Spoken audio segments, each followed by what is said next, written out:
Bagaimana sih caranya supaya tanaman kelapa sawit kita itu berbuah terus? Nah, apa saja tipsnya? Ayo sama-sama kita simak pada video berikut ini. Baiklah sahabat petani kelapa sawit dimanapun berada, jadi apa saja sih tipsnya supaya tanaman kelapa sawit kita itu berbuah terus ya? Buahnya keliling seperti ini ya. Di musim trek pun alhamdulillah masih juga banyak ya. Jadi kebetulan di pagi hari ini kita sedang mengontrol kegiatan panen yang dilakukan di kebun saya ini ya. Ini varietas Topaz umur 6 tahunan. Nah, tips yang pertama itu adalah kita pilih bibit yang berkualitas dulu yang kita tanam di lahan kita. Jadi saya masih heran sampai hari ini mengapa kebanyakan para petani kelapa sawit itu masih memilih bibit ataupun buah dura ya, dimana cangkangnya tebal, kemudian dagingnya tipis. Menurut mereka itu lebih berat dan menguntungkan bagi para petani kelapa sawit karena yang kita jual itu adalah beratnya, bukan dari banyaknya minyak yang terkandung dalam buah kelapa sawit. Memang benar. Jadi ketika buah tenera seperti yang ada di kebun kelapa sawit saya ini, ketika dibandingkan dengan buah dura yang sama-sama besarnya, maka tentunya lebih berat buah duranya. Tetapi sesuai dengan pengalaman yang saya alami sampai hari ini ya, saya juga punya kebun kelapa sawit yang saya tanam sawit abal-abal, ada buah duranya kebanyakan, kemudian separuhnya juga buah tenera. Maka dengan perawatan yang sama seperti yang saya lakukan di kebun kelapa sawit saya ini, hasilnya jauh sekali berbeda ya. Jadi yang pertama kita pastikan dulu bibit yang kita pakai itu adalah bibit yang berkualitas. Jadi kalau seandainya para sahabat petani kelapa sawit memilih buah dura, ya monggo silahkan. Tetapi sesuai dengan pengalaman yang saya alami, saya sangat kecewa sekali dengan menggunakan bibit abal-abal. Nah seperti ini ya. Ini tenera ini ya. Tuh tengok tuh. Dagingnya tebal ya. Nah ini hasilnya bagus sekali nih ya di kebun kelapa sawit kita. Tengok tuh, dagingnya tebal ya. Nah, jadi kita pilih varietas dari apapun itu, yang jelas bibit unggul ya. Kita bisa memilih dari PPKS ataupun kita bisa pilih juga dari Sokvindo, dari Bahlias, ataupun dari produsen lainnya ya. Nah, kemudian yang kedua, apa tipsnya? Yaitu kita tentukan jarak tanam yang tepat. Jadi jangan sampai ketika kita sudah membeli bibit unggul, tetapi ada kesalahan teknis dalam menentukan jarak tanamnya.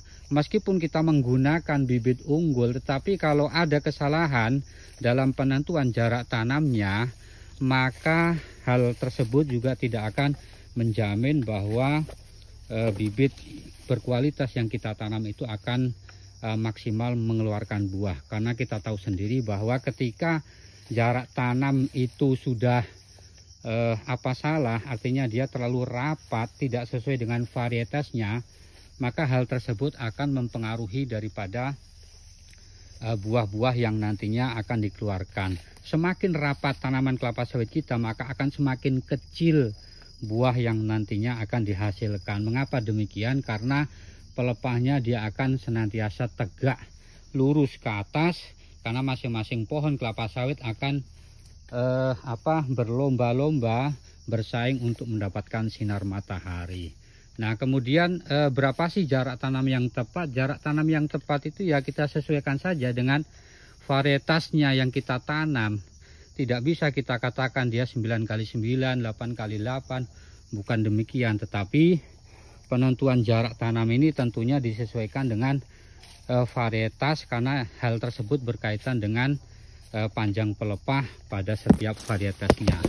Nah kebetulan ini di kebun kelapa sawit kita ini varietas Topaz. Ini setelah saya ukur di umur 6 tahunan ini panjang pelepahnya ini tidak kurang dari 7 meter ini ya. Nah, seperti ini. Jadi di kebun kelapa sawit kita ini kita bikin jarak 8x9. Jadi masih bisa lah ya. Tetapi kalau mau maksimal lagi bisa juga kita buat 9x9 segitiga sama sisi ya. Jadi itu tips yang kedua. Kemudian tips yang ketiga supaya tanaman sawit kita itu berbuah ini ya, seperti ini adalah kita lakukan perawatan secara maksimal pada tanaman sawit kita. Nah seperti ini ya, contohnya ini buah yang sudah diturunkan lumayan besar ini ya. Nah dalam hal perawatan ini ada beberapa poin penting yang perlu kita pahami. Yang pertama adalah berkaitan dengan pengendalian gulma.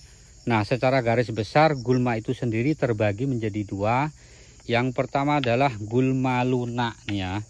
Kita ambil contoh ini gulma lunak seperti ini ya.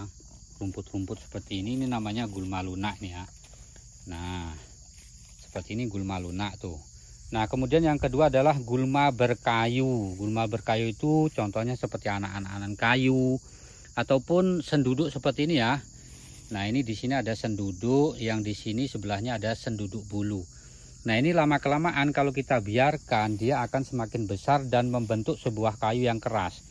Nah terkait dengan gulma yang seperti ini kita usahakan kita basmi ya, karena hal tersebut akan mengganggu daripada pertumbuhan dan perkembangan tanaman sawit kita, apalagi dia tumbuh pada piringan sawit kita di mana kita meletakkan pupuk di sana ya. Nah ini buah-buah yang sudah diturunkan ini ya, lumayan padat-padat ini ya. Nah itu yang pertama ya, berkaitan dengan pengendalian gulma. Jadi kita usahakan pengendalian gulma itu kita lakukan secara terukur dan teratur. Artinya jangan sampai kita lakukan secara berlebihan ataupun kita semprot secara berlebihan. Apalagi itu berkaitan dengan gulma lunak seperti ini ya. Selagi gulma lunak itu dia tidak mengganggu proses pemanenan, proses pemupukan, maka kita biarkan saja dia tumbuh pada kebun sawit kita. Karena hal tersebut akan membantu sekali untuk menjaga kelembaban pada kebun sawit kita ya. Tetapi kalau kita basmi secara total, maka hal demikian ini akan sangat berpengaruh sekali terhadap kelembabannya ya, sehingga lama-kelamaan tanaman sawit kita ini akan mengalami kekurangan air. Nah kalau bahasa kita itu dehidrasi ya, sehingga yang perlu kita pahami bahwa tanaman sawit itu banyak membutuhkan air. Nah seperti ini ya, ini buah-buahnya cukup lumayan bagus tuh yang di sana tuh. Nah kemudian perawatan yang kedua ini berkaitan dengan pemangkasan ataupun pruning ya, yaitu membuang pelepah-pelepah yang sudah tua ataupun sudah mati dan sudah tidak produktif lagi. Nah berkaitan dengan kegiatan pruning ini sendiri, kalau saya pribadi yang saya terapkan di kebun sawit saya tidak pernah menetapkan dalam 1 tahun itu berapa kali atau pada bulan apa, tidak pernah seperti itu ya. Artinya yang saya terapkan itu bersifat kondisional. Begitu saya melihat tanaman sawit saya setelah beberapa kali periode panen, maka dengan segera ketika saya melihat banyak pelepah di bawah buah, maka dengan segera saya kurangi pelepahnya. Nah begitulah seterusnya ya. Jadi itulah kegiatan pruning yang sudah saya terapkan dari dulu sampai sekarang. Nah jadi jangan sampai kegiatan pruning ini tidak pernah kita lakukan. Bisa dibayangkan kalau terlalu banyak pelepah yang ada di tanaman sawit kita, tentu hal ini akan yang pertama berpengaruh buruk terhadap tanaman sawit kita. Nah lebih-lebih pupuk yang kita berikan dia tidak akan diserap secara maksimal karena masih terbagi lagi kepada pelepah-pelepah yang sudah tidak produktif.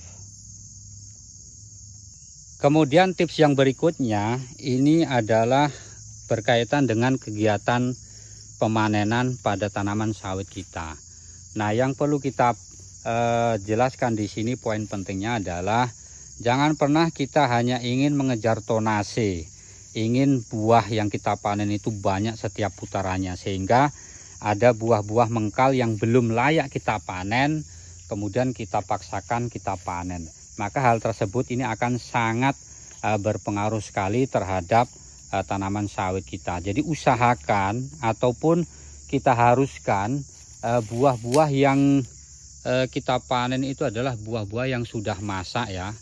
Jadi jangan sampai buah yang kuning sikit aja udah kita turunkan ya. Nah kemudian yang berikutnya tipsnya adalah jangan lupa kita berikan makanan secara cukup pada tanaman sawit kita. Ibaratnya tanaman sawit itu ya sama seperti kita manusia, mereka juga butuh makan dan minum ya.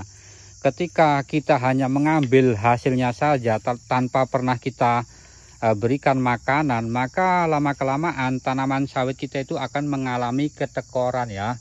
Jadi banyak sekali kasusnya di sini ya. Para petani kelapa sawit hanya menginginkan hasilnya saja, tetapi bertahun-tahun tidak pernah diberikan pupuk, sehingga ya akhirnya mengalami tekor dan tidak ada lagi buah yang bisa dipanen. Nah, bisa kita bayangkan berapa banyak pupuk yang dibutuhkan untuk membentuk buah yang sebesar ini ya.